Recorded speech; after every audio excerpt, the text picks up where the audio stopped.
Sirius XM, the Opie and Anthony Show.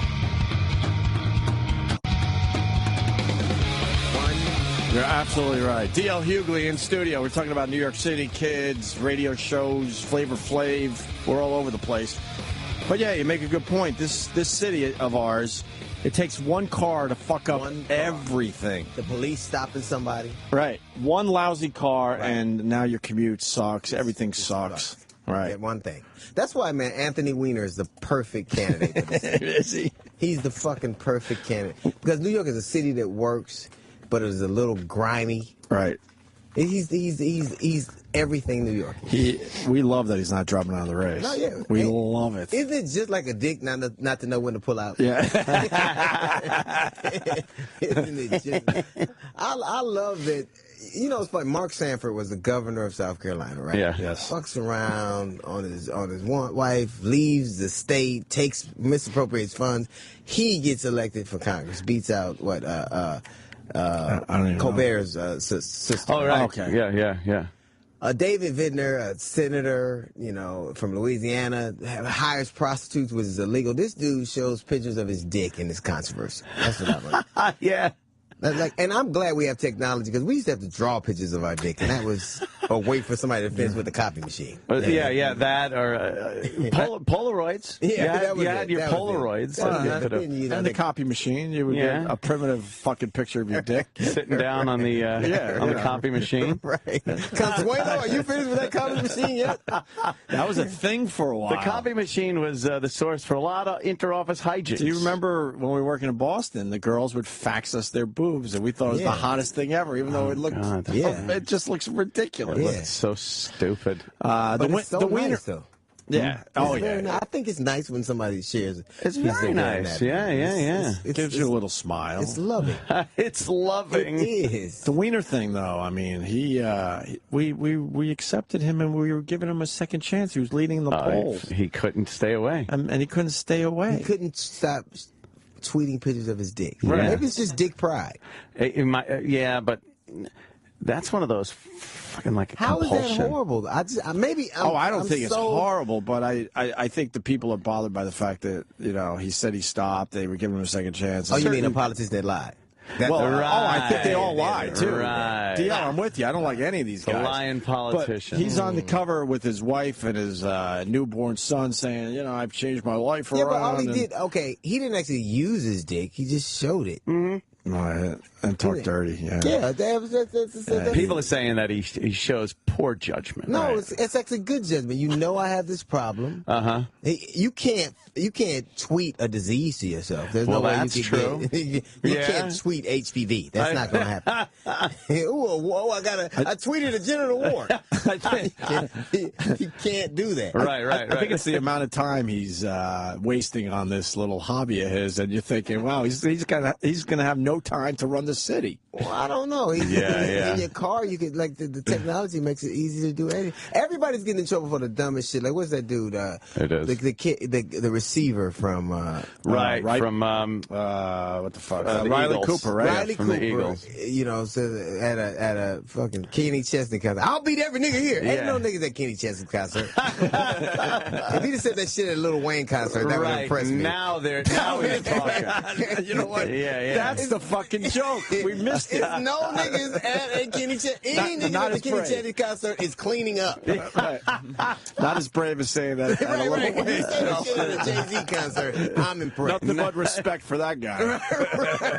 He's not here anymore, but goddamn it, he went out like a man. And it's so funny. Like Paula Deen, he called her 12 man. Who knew niggas was so expensive?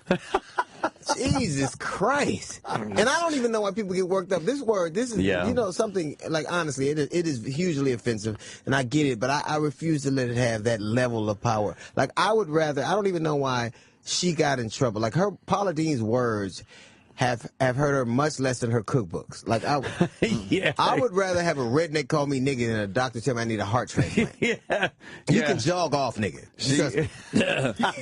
And if she used olive oil, as much as she used nigga, she wouldn't have type 2 diabetes, right? Like, See, it is odd though that I think her actions over the years were she was good friends with Oprah and everybody's. I mean, and everybody. That's the one black person you can all be friends with. That is true. You can be friends with. That is true. It all leads back to Oprah. Yeah. She's on the top of the pyramid. Right. Everyone considers her a friend. Yeah, everybody. That never even meets her. So. Yeah. But then she was being honest, and they asked her, hey, she answered it honestly, and then she paid with her career. A Southern woman from Georgia. Yeah. Almost 70-year-old woman from Georgia. Yeah, 30 years ago. Every white person I believe has said nigga. Everyone. I believe that. Too. Everyone. It's ridiculous to believe that they have. To say that they haven't. Well, yeah, Sean Hannity, he said no. And Sean Hannity's a lying ass. And he said, it bothers me to this day. And we go, well, have you ever even thought the word? He goes, oh, absolutely not. I'm like, you're lying. Liar. Every single person has used the word. Yeah. So stop. And it was built well. That is the fucking pyramid of racial slurs. Right. It really is the top of the pyramid. It'll last longer. I mean, you don't know anything that's that old that still works. Right. But in all fairness, it does exactly what it is intended to do, even 400 years later. Didn't need updating or nothing. No, they have the fucking. It ain't no the nigga original 2.0. model. This shit still. It's like the fucking Edsel of this shit works. It's the original recipe. It is. We didn't change it. You don't need the new. You don't need the new Coke. No. This ain't your father's nigga. Now that's still. It's still. In Sean Hannity's defense, I got to say that of course you can't admit that. No one can admit that. He's on Fox News. Just because this is the society we live in, they will crucify you for telling the fucking truth. Not on Fox News. It's like a parallel universe there. You think they could get away with it on Fox? I think that it is such a echo chamber that they're so insulated. Right. No one can. Even if Sean hasn't said it, right. Everybody I know believes he has. Of course. He is the type of dude. I just don't. Here's the thing. I don't respect people that have that use other words that, like when Bill O'Reilly goes on and made some valid points about Trayvon Martin and single mothers, except that the thing that he was talking about, Trayvon Martin wasn't born to a single mother. He was born to a nuclear family who got divorced. So the very argument you're making doesn't apply to the conversation you're having. I think what he was doing was trying to just, I don't think he was talking about Trayvon. Well, he actually, literally at that point, but it started it. Well, that's kind of like the conversation. It's kind of like the same thing, though. You could go the other way around and say a lot of conversation's been put on the standing your ground laws when the standing your ground law wasn't really an issue. No, but the jury instruction was. They were instructed as to what standing your ground was in the jury instructions. Yeah, it was like this is what it is, but it wasn't being used as a defense in that case. Here's the thing. My whole argument with that thing is, Trayvon Martin wasn't doing anything, so if he got killed. And if a young black man is doing something and get killed, what's the difference? Like, really, what's the difference? If you can kill a dude that wasn't doing anything, and you can kill a young black man that is doing something, well, there's no discernible difference. Apparently, everyone leaves out the part where he's punching the gentleman in the face. Well, except this. Yeah. You leave out the fact that if you're a young man and a strange dude walks up to you with a gun, you're fighting for your life, too. Well, there also isn't any indication that he had his gun out when he walked up to him, or if he even did walk up to him. Here's the thing. Yeah. We know that Trayvon Martin was where he was supposed to be. So his father lived was there. George Zimmerman. Except that Trayvon Martin didn't run up to George Zimmerman. He didn't call him suspicious. He wasn't following him. Stand your ground works a couple of ways. Not only does nobody ever took into consideration the fact that boy might have been fighting for his life too. George Zimmerman is a pussy who would have never got out of that car if he didn't have that gun, and you know it. He'd have never got out of that car if he didn't have that gun. He'd have stayed in that car. But another one of the big points was if Trayvon was so scared, as they had pointed out, why didn't you just go fucking home? Okay, let me ask you something. Why didn't George Zimmerman give his address out? Because he didn't want people the kid that he was scared of to know where he lived. Why wouldn't Trayvon Martin have the same fear to go, I don't want this guy to know where I live, this strange, creepy guy? Why does that logic apply to George Zimmerman but not to Trayvon? But he wasn't even close enough to Trayvon at that point. Trayvon had plenty of time to go home when he was out of the sight of George Zimmerman. Let me ask you something. Yeah. Why did George Zimmerman not say what his address was? Because he didn't want Trayvon. He said, he goes, I don't know who this guy is. I don't want. Right. So he didn't want him to know where he lived. Yeah. So why didn't Trayvon have that same right to not want Zimmerman to know where he lives? If you were afraid, wouldn't you want to maybe go home to where you're? Not if my kids are there. Not if Not if I don't want to bring trouble to my home. I would if somebody was chasing me and I knew they were going to hurt my family. Well, they weren't chasing him. What? He wasn't chasing him. He was watching him. I'll give him that. Oh, my God. It's on the 911 call. It's on the 911 call. He says, the 911 operator, who, by the way, was even non-emergency, whatever, but he says to him, he goes, all right, let me know what he does. He said that. He goes, let me know what he does. And George goes, okay. And wouldn't that lead you to believe he wants you to keep an eye on him at least? There's an area. He said, I was looking for addresses, and he pointed out there was an address right there. On the door. It was nighttime. Remember that? Yeah, so it was nighttime. No one I've ever met gets out of the car when they believe somebody's a threat. When only people do that is if they believe. I don't believe he thought Trayvon was a threat at that point. He called the cops on him. He called the cops. This guy's up to something. They always get away. Right. So that's so he called the cops. It's not a threat. It's somebody in the neighborhood that he assumes might be. Why? Why did he assume that? Because he fit the exact bill of everyone else that was robbing the place. So a black kid. Yeah, a black kid wearing the uniform of the people that were robbing the fucking houses. How is that not racially motivated? It's racially motivated in that it fit the bill of everyone that was robbing the place. He was wrong. That time? Perhaps. Yeah. No, wait. He was wrong. He wasn't robbing somebody. Do you profile? Do you profile young black men? And you know what happens? I've never killed one of them. All right. I've never gone, I'm so scared of you that things got so out of hand that somebody dies. Because I guess you've never been beaten in the face by one. I have been beat. I lived on 135th in Avalon. I've got beaten by more. I tell you what, I've taken a few ass whooping by niggas. So I know what it's like. But and really have. So not just in one isolated incident. So you an ass whooping, I don't care who you are, is not akin. So you can't take an ass whooping anymore? You know what? For the most part, a lot of people do take ass whoopings. A lot of white people without guns take ass whoopings from black guys. Right. I'll be honest with you. And a lot of them don't get beat to death. A few do. Okay, a lot of them don't. A lot of them don't. Right. But, so George Zimmerman was getting an ass whooping. And unfortunately for Trayvon, he picked the wrong guy to punch. No. Here's the thing. Yeah. Here's the thing. No matter what I say, what has happened in the society is two things people never feel sorry for: a great white shark and a young black male. Never. They never go, because they never give a young black male they never go, oh, this shark wasn't doing anything. You know, it's because you believe that most white people go, I could see how I would be afraid if I were in the dark with a young black male. Yeah. What that means is that because somebody may fit a particular profile, that because they look a certain way, that you can all of a sudden kill them.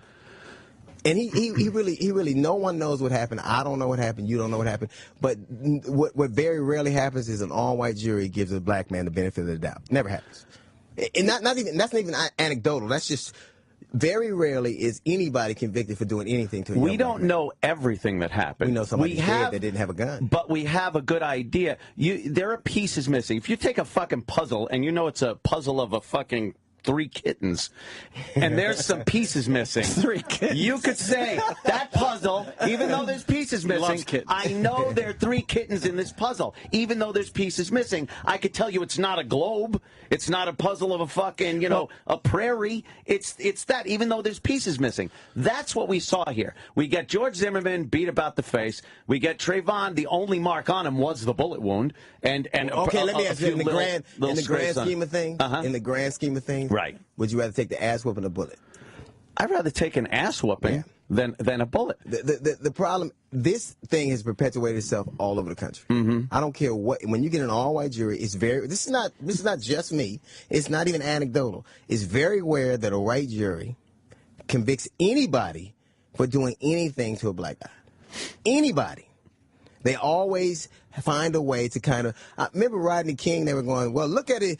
They showed the video of his hand flinching while he was getting his ass. He's fighting back. No, he's getting his ass whipped. We have a way of rounding things to our perception based on our beliefs. That's just the truth. My experience, because I have a young black son who fits a profile. Absolutely. Then to me, it's just, it seems like it's open season on it. Isn't it within the realm of possibility that regardless of the jury's race, that the evidence showed that he was acting in defense of his belief that he was going to either die or suffer grave physical harm? I believe that anytime on anything, all women, all men, all blacks, you got the judgment that you got from the O.J. trial because there was no dissenting voice. It was all one particular group, which wasn't indicative of the population. It was just one group. You got all white women, not indicative of that population. Did you see that?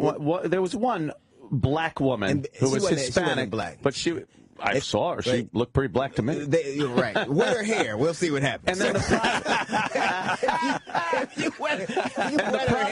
the prosecution tossed another black woman that would have been a juror because she was a watcher of Fox News. In a county that's 32% black.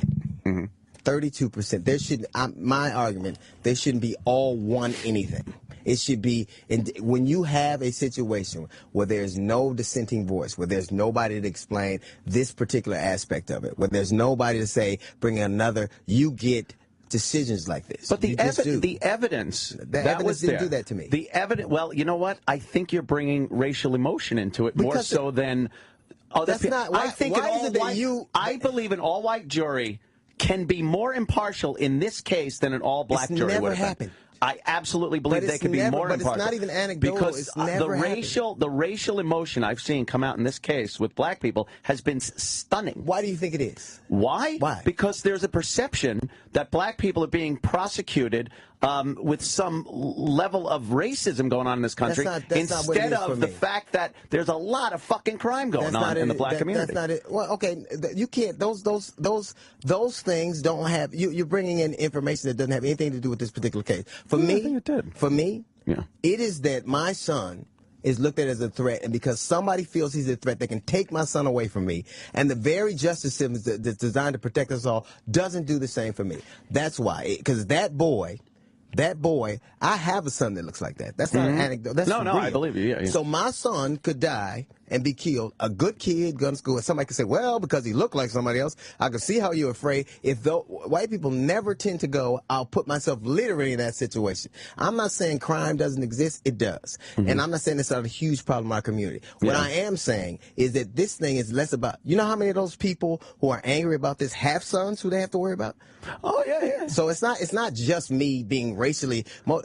Here's the difference between that. Like, you could be from the Midwest. It could be a white cat from the South. And your experiences could be totally different. You could have no similarities at all. Not diet, not intellect, not interest. Every black guy in this country has had one experience which is alike. Everybody's been racially profiled at some time. Everybody. Everybody. The president of the United States said, I got followed, except in the Congress where he can't get no white people to follow. So, but it's to me, it's not about, it's about how do I make, it's almost like people don't believe that we could love our children and hate the idea of losing my child like anybody else does. Absolutely. But can't you see the point that there is not just crazy-ass white people to blame on this?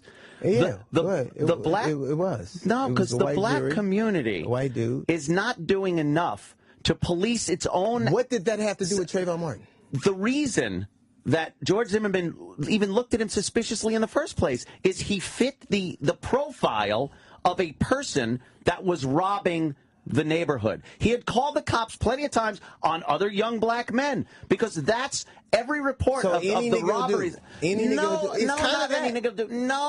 it's true. If you go, he fit the profile, even though he wasn't. He fit the profile, so this dude died because he fit the profile enough to call the cops and watch where he was going. The second he started getting his face beat in... Wait, he wouldn't have got his face beat in if he stayed his fat ass in the car. If he stayed in the car. How do you take an ass whooping when you stay in the car? Since when is it illegal to get out of the car? And since when is it illegal not to go home? Okay, it's not illegal. Why do you make allowances? When you make one allowance, you said George Zimmerman didn't want whoever it was he was for, or whoever was in the vicinity, to know where he lived, so he wouldn't give his address. Right. But you don't give that same allowance to Trayvon Martin. Yeah, You don't go, why would a man not even want to talk about his address so he wouldn't say it out loud? But why would he didn't go home? Because he didn't, why weren't they capable of the same fear? How did Trayvon Martin, he didn't jump in the car with George Zimmerman. Mm-hmm. How is it that you cannot see my, I've actually had to see white people's points on a number of things. I've actually been forced to. You guys win a lot. Oh, Christ. I've actually been forced to. I've actually been forced, like whether it's bail here, where a cop shoots him innocent, and they go, well, even though he wasn't doing anything. How many times do you get to say, because some cats shoot up shit in Chicago or rob place in Miami, we get to do whatever we want because there's fear there? That's not a legal precedent. It's not a legal argument. It's immoral to actually be that way. No, you're absolutely right. But I'll use the example I've used before. If you're walking up to an ATM and you see a black guy in a hoodie standing next to the ATM. No, you don't kill him. I'm not going from 0 to 180 here. Let's go in the middle, in a gray area, which is you are a lot more leery of taking your money out in front of that guy than you would be even a black guy in an Armani suit standing next to an ATM. You wouldn't be as paranoid as you would the young black guy in a hoodie. I'm not even bringing a white guy into this.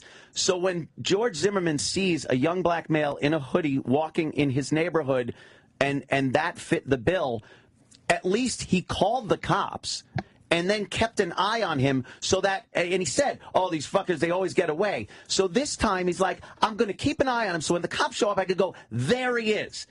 There's not this either stay in the truck or shoot him. There actually is that. No, there wasn't. When he got out of that vehicle, you honestly think he was hunting down Trayvon to shoot and kill him?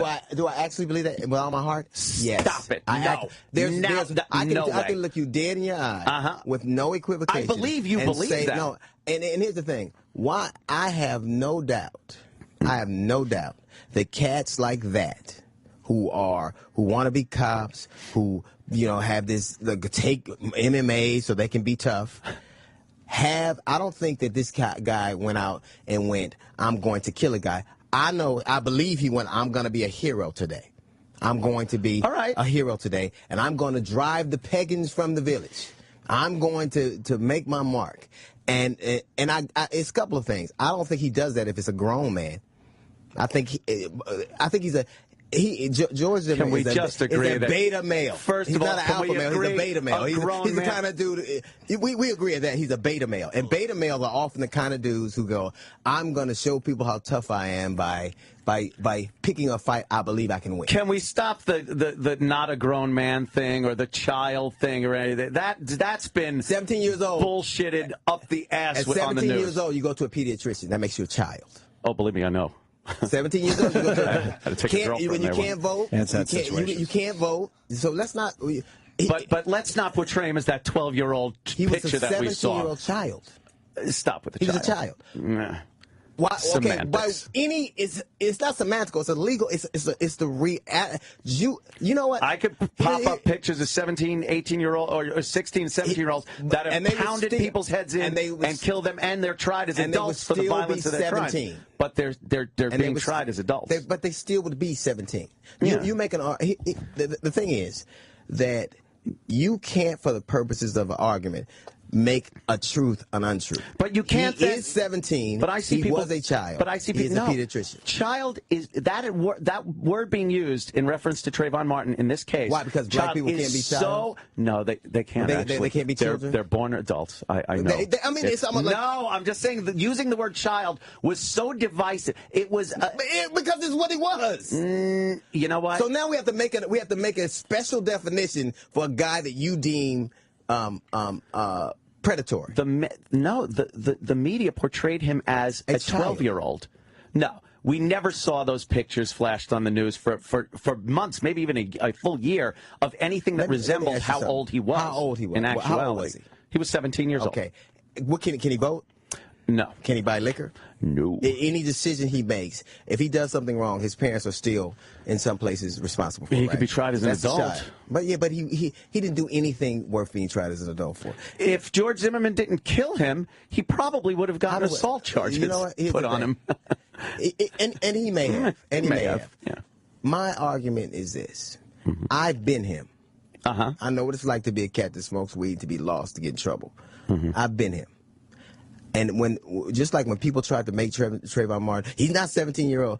When they tried to go, oh, he's a dropout who smokes weed, and that's why you make arguments that you don't give equal weight to the other side. And I've had to listen. You won the debate. You won the debate. Obviously, the jury saw it your way. I will say this: it's not uncommon for white juries in all parts of this country to come to those conclusions when there's a black victim involved. It's not. It's just not. That's not anecdotal. It very rarely happens. Up in the 90 percentiles where a white, that's not an accident.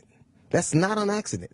That is a perception. People see it a certain way. They are very rarely willing to give a black kid or a black young man the benefit of the doubt. Do you see any blame whatsoever in the black community for the disproportionate amount of crime being why white people go, oh, fuck, look at that? That's like every banker I go to, I get to say that he's Madoff. I get that, but I don't get to do that. You probably would be right. You can. I don't get to do that. No, you can assume that until you learn different. I mean, again, I've never learned different. If you profile somebody at the ATM, you're doing that for your own protection and own safety. But you could do that and then find out that he's perfectly fine and be cool with it. But you know what's funny? It's another. Look at the Department of Justice and see who are the majority of people arrested in this country. 75% of them are white. 75% of them. And you know what happens in the justice system? Because judges, prosecutors, DAs, police officers are white, and they see a white kid, they go, oh, he reminds me of my nephew or myself when I was a kid, and I'll give him deferment. I'll deal with him differently. When you see a black kid who you have no relation to, he has to be dealt with more harshly. You think there's that unbelievable amount of institutional racism going on in this country? There was a cat in Philadelphia, a judge, a couple of months ago, was sending young black men to the private prison industry, selling them there. Yes, and he was a judge. Yes, I do believe it. I've seen cases where there's been black judges that have been so lenient on young black criminals that is when they do finally commit an amazing crime, you see there's the exception, not the rule. Whenever you see a young black male that has committed a huge murder, rape, whatever it is, there's this laundry list of priors that they have just been run through and let back out. And you know who we give them to? Other black people. Absolutely.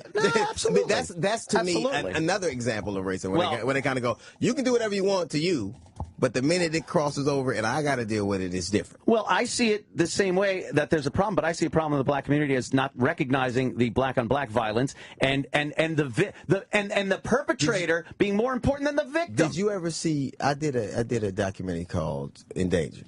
Want to Peabody Award, but I don't want to get to that. All right. Stop it. I don't want to do that. D.L. Hughley. We talked about you have no argument from me there. But what you say is, well, because of black people still don't want young black men killing young black men. Of course. To me, that is an argument that, and it isn't race that's the biggest determining factor. It's poverty. Statistically, it's not race, it's poverty. So if you want to do something about violence and crime, there has to be at some level you have to address what the core root of it is. There's 10 times the poverty in the white community than there is in the black community. That's a face argument, because there's 10 times the opportunity and the number of people. But you know how hard it is to be homeless and white? You have to be, you know how big a failure you got to be homeless and white? You have to, if you are white and homeless, then you're the fucking,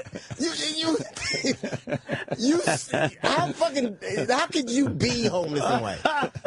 You know how hard it is to fail when you want. Is that because there's that's because there's always another white guy willing to give another white guy a break. A family structure, perhaps, that broke down so terribly with the white guy that he's now homeless. And you go, what happened to your fucking family? What happened to this? What happened to that? And then, you know. Oh, yeah. Well, you know what that's called? What? Compassion. Yeah. For a kinship. You go, I recognize something that I see in myself and him, and I'm going to be compassionate. Right. That's called compassion. And it's the very argument I'm having right now. The two things people never have compassion for are great white sharks and young black men. The very thing you would never go, wow, he lost his family, and the same argument you made for, you would never make that argument for someone. You don't think that young black men... And you know, and the truth is, you know I'm getting to you. You know I'm right. No, I always listen to, and you're making unbelievably valid points. I understand. Absolutely. But you don't think that young black men have great opportunities in this country, even if they're born into poverty? Do you believe that?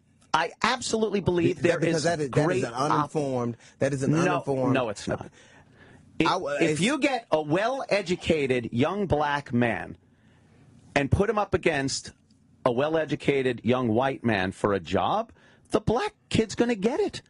It's just... You believe I honestly believe that. I need to see more effort in the black community to get young black men to educate.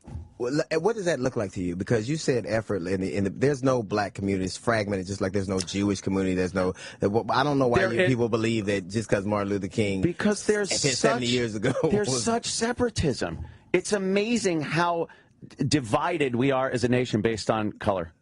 Yeah, because we started out that way. But let me make a point. You said that we all have the same educational system. You know that's not true, right? You do know that this. When I'll give you examples from my life, I won't give you. I donated. You could look it up. I donated to a school called Avalon Gardens 20 years ago, about 16 years ago. A library. I bought a library. In that book, 15 years ago, you know, they had books in the library that said one day a man will walk on the moon. In the library. In the library. When my children moved from the inner city in Los Angeles to the Valley in California, they were so far behind and it was the same school district, they were so far behind from Los Angeles to West Hills, California, I had to hire them tutors that they kept to the day they got out of school. Now, my daughter's going to... Now, if I don't have those resources to do that, they start out at a deficit that they never catch up to. Then how does anyone replicated all over the country? Well, then where do these inspirational stories come from of these young black children that persevere, transcend the poverty? They're called the exception and not the rule. So you can't take an example like I'm the one black guy who can't dance. You saw me on Dance with the Stars. Anomaly. I got the lowest scores in the history of the shit. It's fun to watch, though. An anomaly. That's not it. Black people was calling me, what the fuck is wrong with you? So how do we fix the schooling, Dia? I think that I do agree with you. You have to decide if it's important. Well, the country has decided it's not important. We do not like the edge, and I'm going to make you these allowances. The education age for the black male is akin to the ice age for the dinosaur. It really is. It's that stark. If you're not educated enough to take example, you'll take advantage of the jobs. Because if you major in science and mathematics, chances are you'll do well. Chances are you'll do better. Sure. That we have to make and some like West Indian African, they're usually when people win academic scholarships or academic decathlons, it's generally an Asian or West Indian. Right. That's just true. Yeah. So obviously there has to be a higher premium and value system placed on education, and obviously it does start. I think that the breakdown of the family is just universally you can attribute a lot of problems to that. I think that transcends white or black. I think it's one of the biggest issues is parenting and the family unit. But that's still, to me, what it takes is people to see past what they know themselves, what they see themselves. I've had to see things your way. I've had to. I would say a lot of people have had to, a lot of people of others have had to see things your way. Right. It's a disingenuous argument and not true to say that you've had to do the same. Not in that way, no. No, of course. What other way would No, it no, be I'm that just saying matters? we all have grown up with our crosses to bear. I'd rather have yours. Well, our burning crosses to bear. Exactly. Come on. This fire is hot, Jesus Christ. But I just don't like I'm not I like you. No, I like discussions we're like all this. Sum totals of our life's experiences. All you are what you see. Absolutely. The way, and my experiences have been different. I would say I'm the quintessential American dream. I am. Absolutely. And I found a way to make it. I am the anomaly. I'm the exception, not the rule. How is it that we make more exceptions? How do we make more anomalies? We've all had to transcend something. We've all had to get. Not every white guy is born into this. That's not true. All white people are rich. All white people are rich. You don't.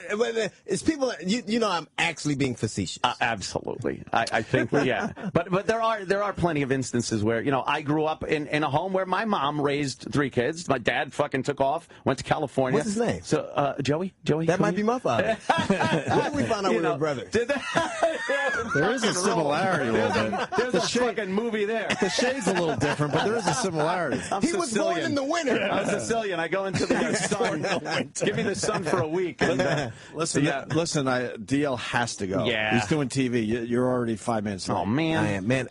You know what? Even though I don't see things Even the though way you're do, a racist motherfucker. I don't think no, you're racist. I'm kidding. I don't at all. I think you're a product of your environment. I don't. Well, that makes me almost sound retarded. No, it doesn't. I'm a product of my environment. I think that finally, to be able to actually speak like this is a good thing. Me too. Because people have just clammed up over the years and are petrified of either being called a racist or a fucking militant or whatever the fuck you want to call it. But I think an open dialogue is so important right now. And I think the fear of being put in trouble or losing your How the fuck job. does a grown man get in trouble? It's amazing to me, but they do. It's astounding. You've never seen whenever somebody says anything, I defend people's right. And you know me to say whatever they want to say. Right. Yeah. But, because I believe that what happens is we don't have dialogue because you're right. People go, I'll get in trouble. I don't want to lose what I have. So I'll pretend to feel a way I don't. And then when something happens, they go, it's like we keep pretending to be something. Yes. And then we find out we're not. We're shocked. We're shocked. Yeah. I can't believe this still happens here because rather than have a conversation, now they're trying to tell people what to think. Right. It's wrong for you to think that way. Mm-hmm.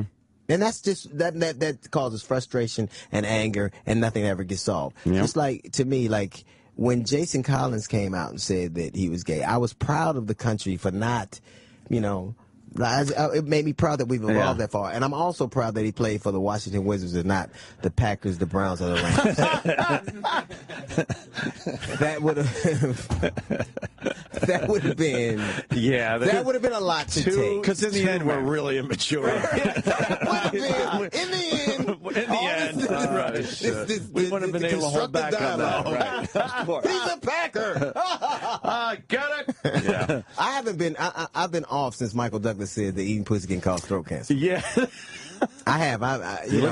Black guys are not supposed to, but I enjoy it. You look at the pussy a little differently. Yes, You're yes. oh boy. Every morning I get up, Ricola. Yeah. I don't know if eating pussy causes cancer, but I know not eating pussy causes divorce. So you could have a lump in your throat or a lump sum missing from your bank account. You're going to make a choice. DL, we got to get you out of here. What are you promoting? I know you're at Gotham Comedy Club. I'm at Gotham tonight and tomorrow, right? And then holy fuck, go see DL if you're in the New York area. Man, Gotham Comedy me and you're going to fix the world. Just get I think we could. your fucking redneck buddies. All right, with that, we got to say back, man. thank you to DL Hughley. Come back and see us, brother. The Opie Show on Sirius XM. And he couldn't stay away. He couldn't stop tweeting pictures of his dick. Right. Maybe it's just dick pride. Yeah, but that's one of those fucking like How compulsion. is that horrible? I don't think it's horrible, but I think the people are bothered by the fact that, he said he stopped. They were giving him a second chance. Oh, you mean a politician that lied? Well, I think they all lie, too. Right. DL, I'm with you. I don't like any of these guys. The lying politician. But he's on the cover with his wife and his newborn son saying, I've changed my life around. Yeah, but all he did, he didn't actually use his dick. He just showed it. Mm-hmm. And talk dirty, Yeah, people are saying that he shows poor judgment. No, right? it's actually good judgment. I have this problem. You can't tweet a disease to yourself. There's no way that's you can true. You can't tweet HPV. That's not going to happen. I tweeted a genital wart. You can't do that. Right. I think it's the amount of time he's wasting on this little hobby of his, and you're thinking, wow, he's going to have no time to run the city. Well, I don't know. In your car, you could Sirius XM, the Opie and Anthony Show. You're absolutely right. DL Hughley in studio. We're talking about New York City kids, radio shows, Flavor Flav. We're all over the place. But yeah, you make a good point. This city of ours, it takes one car to fuck up everything. The police stopping somebody. Right. One lousy car, and now your commute sucks. Everything sucks. Right. Yeah, one thing. That's why, man, Anthony Weiner is the perfect candidate for this. Is he? He's the fucking perfect candidate. Because New York is a city that works, but it's a little grimy. Right. He's everything New York. We love that he's not dropping out of the race. No, yeah. We love it. Isn't it just like a dick not to know when to pull out? Yeah. Isn't it just? I love that. It's funny. Mark Sanford was the governor of South Carolina, right? Yeah. Yes. Fucks around on his wife, leaves the state, misappropriates funds. He gets elected for Congress, beats out I don't even Colbert's sister. Oh, right. Okay. Yeah. David Vidner, a senator, from Louisiana, hires prostitutes, which is illegal. This dude shows pictures of his dick in this controversy. That's what I like. Yeah. And I'm glad we have technology because we used to have to draw pictures of our dick, and that was or wait for somebody to finish with the copy machine. That or Polaroids. Yeah, you had your Polaroids. And the copy machine, you would get a primitive fucking picture of your dick sitting down on the the copy machine. Right. Consuelo, are you finished with that copy machine yet? That was a thing for a while. The copy machine was the source for a lot of inter-office hijinks. Do you remember when we were working in Boston, the girls would fax us their boobs, and we thought it was the hottest thing ever, even though it looked, it just looks ridiculous. It's so stupid. But it's so nice, though. Yeah. Nice. I think it's nice when somebody shares it. It's very nice. Yeah. It gives you a little smile. It's loving. It's loving. It is. The Wiener thing, though, I mean, we accepted him and we were giving him a second chance. He was leading the polls. He couldn't stay away. Yeah. I would rather have a redneck call me nigga than a doctor tell me I need a heart transplant. You can jog off, nigga. And if she used olive oil as much as she used, nigga, she wouldn't have type 2 diabetes, right? Like, it is odd though that I think her actions over the years were she was good friends with Oprah and everybody's. I mean, everybody. That's the one black person you can all be friends with. That is true. You can be friends with. That is true. It all leads back to Oprah. Yeah. She's on the top of the pyramid. Right. Everyone considers her a friend. Yeah, everybody. That never even meets her. So. But then she was being honest, and they asked her, hey, she answered it honestly, and then she paid with her career. A Southern woman from Georgia. Yeah. Almost 70-year-old woman from Georgia. Yeah, 30 years ago. Every white person I believe has said nigga. Everyone. I believe that. Yeah. Everyone. It's Absolutely. ridiculous to believe that they have. To say that they haven't. Well, yeah, Sean Hannity, he said no. And Sean Hannity's a lying ass. And he said, it bothers me to this day. And we go, well, have you ever even thought the word? He goes, oh, absolutely. The technology makes it easy to do anything. Everybody's getting in trouble for the dumbest shit. Like, what's that dude? It is. The kid, the receiver from... right from what the fuck? Riley Cooper, right? Riley from Cooper, the Eagles. So at a fucking Kenny Chesney comes, oh I'll beat every nigga here. Ain't no niggas at Kenny Chesney's concert. If he'd have said that shit at a Lil Wayne concert, that would have impressed me. Now we're talking. You know what? Yeah. That's the fucking joke. We missed it. It's no niggas at a Kenny Chesney. Any nigga at the Kenny Chesney concert is cleaning up. Right. Not as brave as saying that. Right. If you say that shit at a Jay-Z concert, I'm impressed. Nothing but respect for that guy. He's not here anymore, but goddamn it, he went out like a man. And it's so funny. Like Paula Dean, he called her 12 man. Who knew niggas was so expensive? Jesus Christ. And I don't even know why people get worked up. This word, this is, you know, something, like, honestly, it is hugely offensive, and I get it, but I refuse to let it have that level of power. Like, I would rather, I don't even know why she got in trouble. Like, Paula Dean's words have hurt her much less than her cookbooks. Like,